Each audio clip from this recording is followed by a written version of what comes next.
the gentleman next to me, Mr. Colin Patterson. Colin, good evening and welcome to CWS as it is, my brother. Thank you, thank you. Happy to be here. Colin, tell us a little bit about your background and why it qualifies you to speak on the challenges of fighting crime in Guyana. Well, I spent my almost adult life in law enforcement between the U.S. military and the NYPD. I recently retired this January from the NYPD as a detective.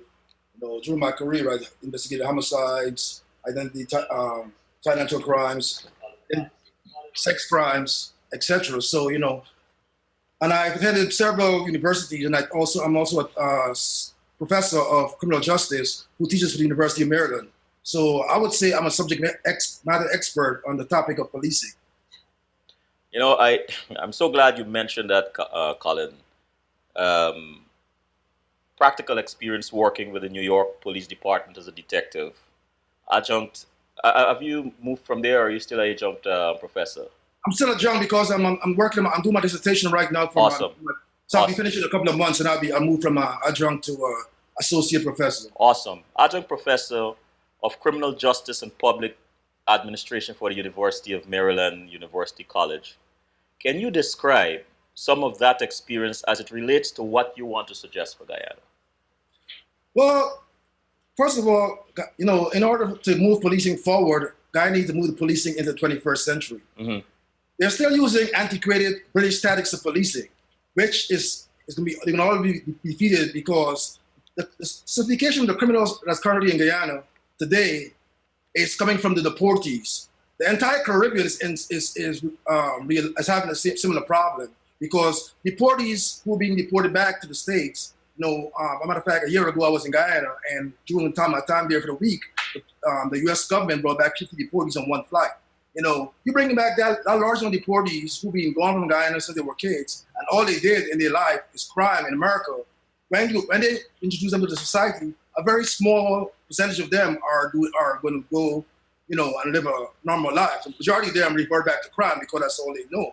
And the tactics that's being used in Guyana right now to combat crime, the police department will always be behind the criminals at every turn. And they got to bring their stuff to 21st century policing in order to be ahead of the criminals and use new tactics a new approach towards policing. Why is focusing on fighting crime in Guyana at this particular time so important to you? Well, Guyana has a lot of potential for the development and investors. In order to bring investors into your country, the primary thing you need to do is to get crime down. If you don't get crime down, people are going to be reluctant to come to your place to invest. You know what I mean? So it's all the discovery of oil and all that stuff, and a lot of people trying to come in to invest into Guyana because they see the potential there, which will benefit both the citizens and the country, because Guyana has a myriad of natural resources that if it's developed, people will lift majority of people out of poverty. The first thing you need to do is to get your crime situation under control in order to attract investors and tourists also. Because, as a matter of fact, I spoke to Kathy Hughes when she was here, and her push is to tourism and ecotourism. But if people keep reading the news every day that visitors are getting attacked coming from the airport and stuff like that, people are very reluctant to travel to Guyana. Mm-hmm. So you need to improve on your crime situation, and that's the first order of the day. I want to tap into your criminal justice experience. Criminal justice as an academic discipline, it examines the socioeconomic factors as root causes to crime. So, what are some socioeconomic factors you have that immediately come to mind when you think about Guyana? Well, crime is related. If you look at the correlation and causation of crime, it's closely related to unemployment of youth. It's the same problem we have in the United States and the same problem we have there. If you have a whole bunch of youth who are unemployed and feel that they're hopeless, they're going to turn to criminal elements. And because of all the new criminal enterprises that are developing in Guyana, such as credit card fraud and cocaine and all this other stuff that's occurring there, the young unemployed youth will gravitate to these enterprises because of hopelessness because nobody's doing anything to employ them. Colin, with all your years of experience, Guyana's just gone through a change of government. There is an energy in the diaspora about giving back, about helping, about contributing in some way to the development of Guyana among Guyanese. What Tell us about your vision for fighting crime in Guyana. What is your overall vision? Well, my overall vision, as a matter of fact, I sent my overall vision to the president, to the Minister of National Security, and also the Minister of the State, Joseph Harmon, who I met with when he was here. Mm-hmm. And in order to fight crime, they have to have a comprehensive crime approach to crime. It has to involve intelligence gathering. It has to deal with undercovers. It has to deal with customs, immigration, police, border security, and the main thing is asset forfeiture with the GRA. Once you start using your revenue authority as instrumental in crime fighting, you win the battle. Give us an example. A lot of money laundering is occurring in Guyana based on cocaine smuggling and all other nefarious activities. A lot of this money laundering is being done through large buildings and a lot of new businesses every day. Some of these business places, if you go look at them, they're not generating the type of traffic or monies to have the type of businesses they own. You will see these large buildings with a small, maybe a printer in it, a 4-story building with just a printer. That right there is a red flag. The government, if they use their GRA and authority, what they could do is based on tax returns and bank statements, they could basically stamp out corruption. How you do this is this. You have these people scrutinize their tax returns. If their income does not justify the type of wealth they're showing and property they're showing, that's how we do it here in the States. We ask them to provide us the source of the income. If they can't provide the source of the income, it's seized. The reason why, if this money didn't come through inheritance, or your ledger books can't show that you are generating this type of business to generate this type of income that or you won a lottery or something, the normal assumption of that is that it's legal activity as a legal fund. And like I saw Ramjatan just recently suggested that they find you walking around with certain amount of money and you cannot account for it, they're gonna seize it. He's basically adapting something that occurs here in the United States. If the police finds you with a certain amount of cash, they have the authority to seize the cash. And if you can't account for where you got this cash from, basically that through your bank accounts or your job, etc., the government has given the police department authority to seize that money. Let's explore that for a little bit. If the police finds you over here with a certain amount of cash you can't give a count for, they have the authority to seize it. Okay, they have the authority to seize it. Right, but, and you have, and the onus is on you, the person, to prove that you own this money. They don't have to prove anything. And if you can't prove that that money belongs to you, they could take that money from you. Oh, I did not know that. Yes, this happens every day in the United States of America. And for those who are crying that this resembles a police state or a socialist state, I'm talking about Guyana, with what the minister is proposing, what do you say to them?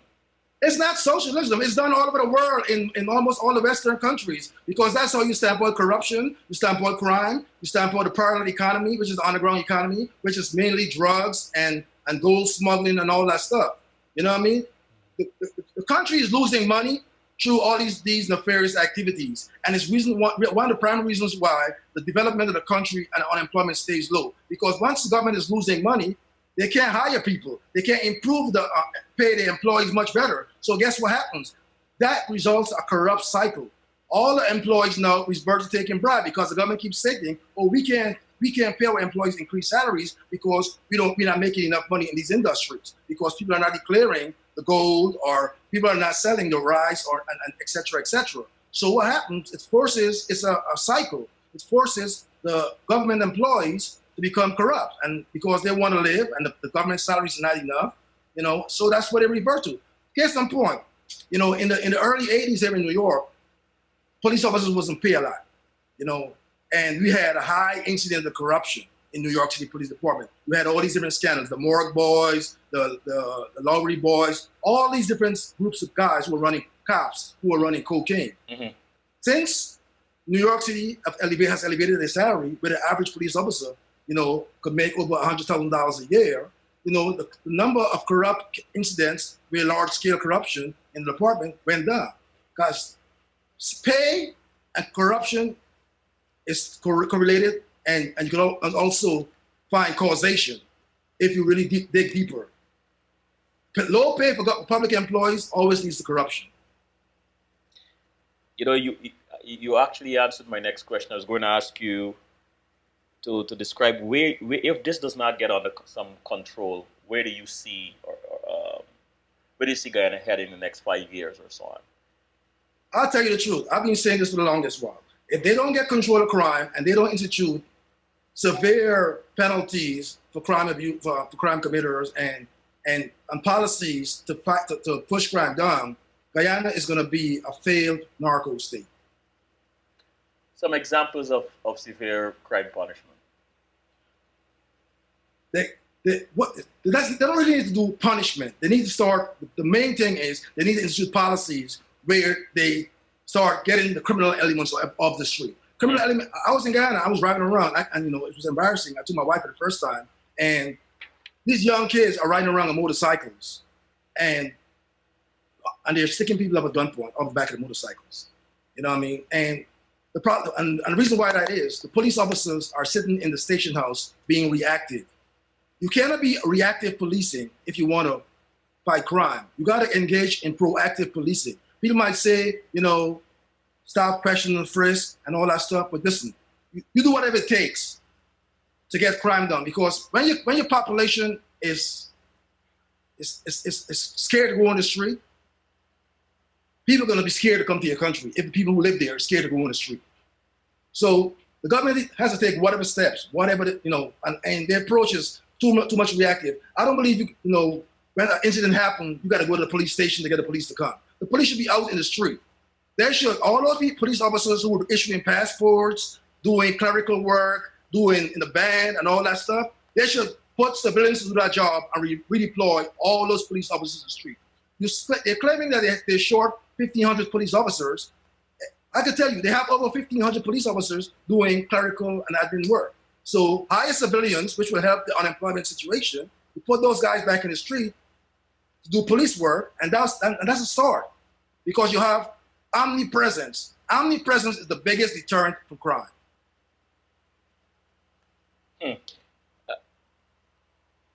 What do you see as being some of the biggest challenges facing law enforcement in Guyana? Well, corruption at the top and lack of transformational leaders. You need transformational leaders in law enforcement because they have to have new ideas. The problem with Guyana is this. The police department, the police force is political. Your brightest minds and your smartest minds are not the people getting into the positions.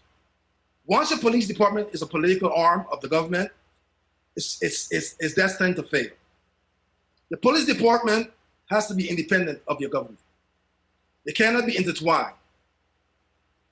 Once it's intertwined, you know, it's going to fail.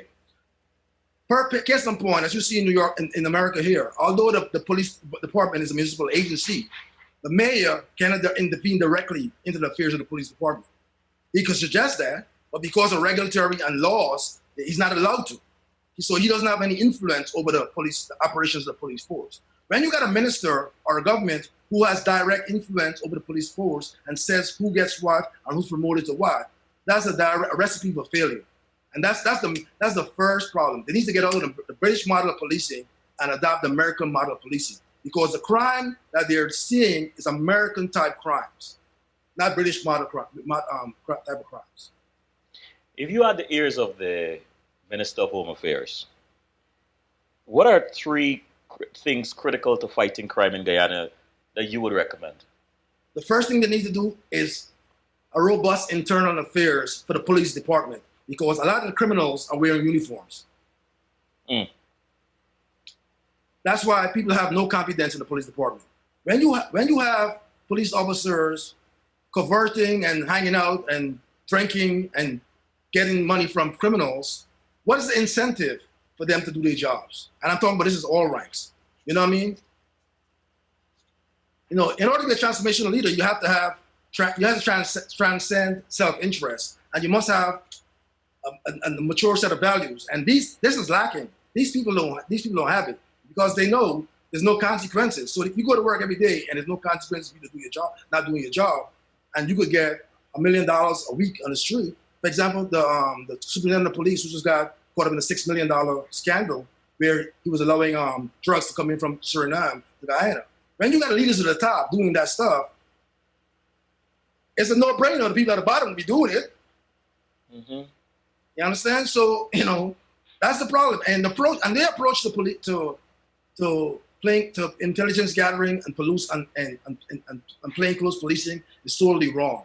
First of all, in Guyana, you can look at a police officer and tell he's a police officer that he's in plainclothes or not, because of the distinctive haircuts and the paramilitary. They got to get out of that way. If you want to have an undercover detective and you want to have police officers deep cover, you have to make them look like general people. First of all, you don't need to have the regular officers know who they are. For example, in the NYPD, we don't know who our undercovers are. They carry a number. They don't even carry, they don't even address them by names. They're a code number. So the regular cops don't know who they are. And that's the approach they need to use, because when regular cops know who you are, that you're undercover, they're telling their friends who you are because they're enmeshed with the criminal element in the country. And although they're carrying a badge, they don't care but to sell you up. You know, you mentioned earlier that the people at the top aren't necessarily, or the people in positions aren't necessarily the brightest. So for those that are now going into the force or wanting to become detectives, been in the force for a while, want to become detectives, what are the most important skills and abilities law enforcement candidates must take into their workforce?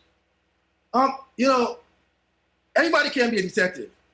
Okay, you have to show that you have the ability to critical think. You know, NYPD has almost 40,000 cops. And in investigative units, you have a lot of detectives, but a lot of them are not investigators. But in investigative units, it's such a small number of us who do investigations in every precinct. Because you have to be a critical thinker to be an investigator. You can't be everybody can't be an investigator. You know, because you need to have to have both book sense and common sense and critical thinking skills to be an investigator. And a lot of people I used to ask, well, why you chose to be an investigator over a supervisor? And I used to always tell them that, listen, I had years of experience supervising people in the military. I was in charge of 3,500 people as a sergeant major in the military, U.S. Army. And to me, I'm not a politician, and I don't play politics. And when you're a supervisor in certain organizations, especially when you are a foreigner from a foreign country, you know, people look at you funny, and if you don't play that game, you get pushed aside. So my choice of going the investigative track was because of where I was from, my background, etc., and the ability to work alone as an individual. Because as an investigator, you work alone. You manage your own cases. You are on a team of 2 other detectives, but you know, you're investigating your own cases, and nobody, you know, basically you're self-supervised, and that's what was my. How long have you been an investigator? I was an investigator for over 13 years before I retired in January. Wow, Colin, congratulations, man. You know, I did criminal investigations. I did, you know, sex crimes. I did auto crimes. I did homicides. You know, I was a general investigator who investigated every possible crime you could think about. So, what was the most intriguing for you? Homicide. You know, homicide is always challenging. Working on homicide investigation is always challenging because the first 48 hours in a homicide investigation is the most critical. People see the show First 48 and they don't understand it. But after 48 hours, witnesses, memory start to fade. People start talking to each other. So that's why it's critical to get all the interviews and gather all your evidence within the first 48 hours. Witnesses talking to each other, etc., etc. Do you have any? Let's say you're in a room with a group of officers, police officers. Do you have any suggestions for them? I'm talking. Let me rephrase that. We're talking Guyana now. Well, you know, there's a lot of cops down there who want to do really good, but they're frustrated because the old guard at the top, has their hands tied. I spoke to several cops when I was down there a year and a half ago. I spoke to people who work street cops, detectives, and I spoke to some people who were superintendents. I had a friend of mine who went to high school, but he's a superintendent in the immigration department. And a lot of them are frustrated because, they arrest people, and a couple of hours later, people were back in the street. I was under the old administration. I don't know if it's going to continue with this new administration, but based on me growing up in Guyana and living at the age of almost 16 years old, I could tell you what I saw then it hasn't changed. If you were Mr. This body or Mr. that person, and you were somebody who knew somebody, it's a total different approach to criminal justice, which is similar to here in the States also, because money talk, and if you have a good lawyer or a good attorney, you could commit a homicide, you'd be back in the street. Why is the poor kid who got caught with a bag of weed will be locked up in Brick Dam or Cam Street or Rikers Island? It's the same, you know what I mean? And, it's a whole change of mentality to come about in order for policing needed to change. And it starts at the top because, you got to cut off the head of at the top first to get change to come about from the bottom up. Next year is our 50th anniversary, and many people are planning to go to Guyana. The country is going to be flooded.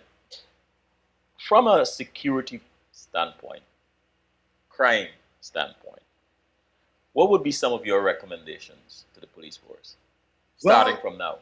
My recommendations would be this. They don't have enough cops, so they got to second the other uniformed forces to do police work. They got to give them the authority, because right now they don't have the authority to make it right. They could just support the police department, but they don't, because they need to flood the streets. Because if they don't flood the streets with the cops and police officers, they're going to have a major, major problem. Because criminals, look at it like this way. You have this large amount of people coming in. It's like stealing candy from a candy store. I see all these people from America coming with all this money. I'm only waiting for them along the highway and along the East Bank Road to hijack the cars as they come in, every flight. So in order to fight that, and walking around Georgetown. So in order to fight that, the government need to flood the streets, just like we do here when we had the Pope in town, or we have the president in town. We flood the street with cops. They got to do it. I don't know where they're going to find people from, but they got to do it. If they don't have enough police officers, like I said, we need to take all those guys who's serving food at the cafeteria, issuing passports, give those jobs to civilians. The civilian population is unemployed. You give those those jobs to people, and put those cops back in the street. You know what I mean? You got to civilize all those jobs and put those cops back in the street. But that's a good idea, Colin. You think they may not have thought about that? I don't think so, because this has been going on for years and years and years. And they've been complaining about shortage of police officers, 1,500 officers for years. And I guess nobody has the vision to see if you hire some males and females, young guys out of high school with CXCs and GCs, they can process passports. In America, police don't process passports. Civilians process passports. Right. Okay, in every other country, most countries, civilians process passport. A passport agency is a civilian entity, and civilians issue the passport. You take all those people issuing passports, all those people driver's license and all that other stuff, and put them back in the street and get those jobs to civilians. You solve two problems. You solve an unemployment problem, and you have more cops that you say you don't have. I'm going to the chat room. Brian asks, would you repatriate to Guyana? Would I repatriate? Listen, I'm willing to go back to Guyana and help them.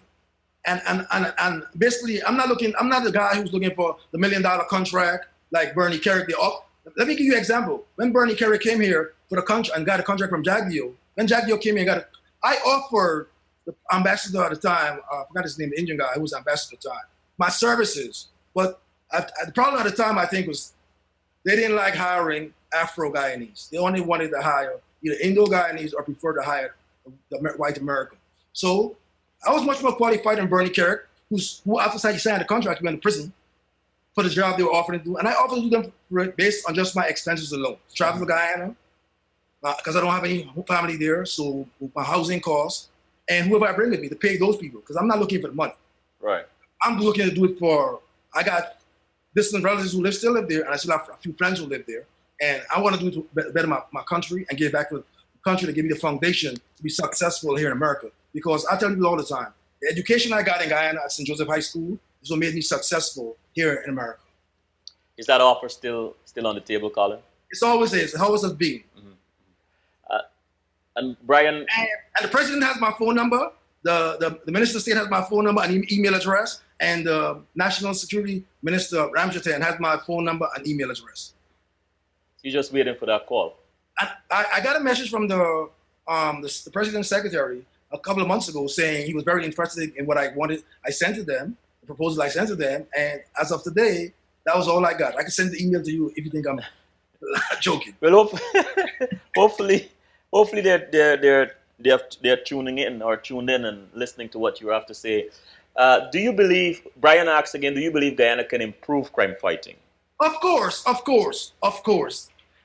Listen, if New York, like I always use New York as an example. People were dying in the 80s and 90s, 2,000, 3,000 homicides per year. And now we're down to less than 400 homicides in New York.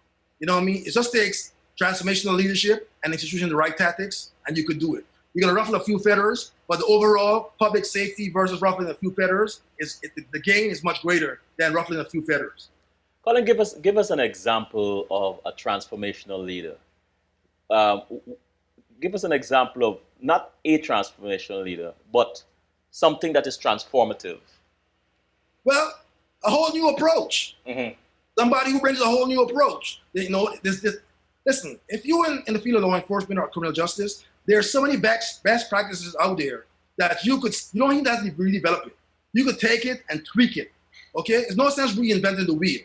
So, but you need to be thinking outside the box. You just don't copy stuff because everything can't fit. What fits for us here in the States is not going to fit for Guyana because of a total different atmosphere. But you could take something out of that and fine tune it to fit the problem in Guyana.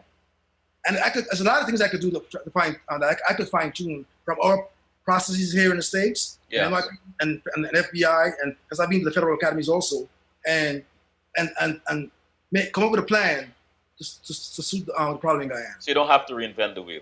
No, there's no need to. Mm-hmm. It's no need to, because you're not fooling anyone, because everybody knows that's what everybody does. Desiree asked, what did you see when you were there that made you think there's a crime problem? I just said it. I was driving around. First of all, I was driving around. I had a chauffeur driven. I didn't walk anywhere I could go because I was warm. Because, you know, I sent a lot of people back to Guyana. Believe me. I just sent a lot of people back to Guyana in all the years in law enforcement. Oh, really? Yes, I've sent a lot back. Okay? So I was warned not to walk. Oh. Okay? I was chauffeur driven everywhere I went. I would have a driver come pick me up at my hotel and drive me everywhere. I wasn't walking. And I had people who had my protection. Okay? And I was warned not to walk. So I'm driving around and we've seen these things occurring. The kids on the motorcycles with gunpoints, rob people at gunpoints, et cetera, et cetera.